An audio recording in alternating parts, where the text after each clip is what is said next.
You ask Tiger to calculate. This deals with finding the midpoint between 2 points. The midpoint between the 2 points is -20, 22.5. Let's solve it step by step. Plot the 2 points and calculate the midpoint using the formula. The coordinates of point 1 are, x1 equals -31, y1 equals -12. The coordinates of point 2 are, x2 equals -9, y2 equals 57. PM represents the midpoint of the 2 points.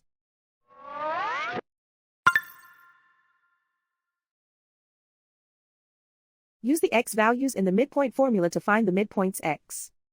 x1 equals -31. x2 equals -9. Simplify the arithmetic.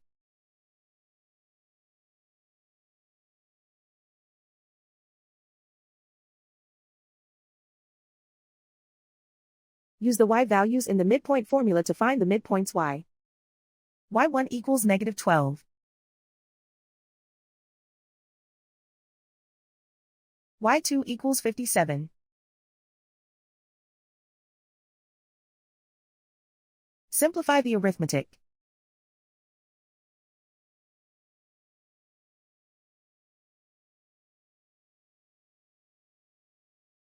And so, the midpoint is -20, 22.5.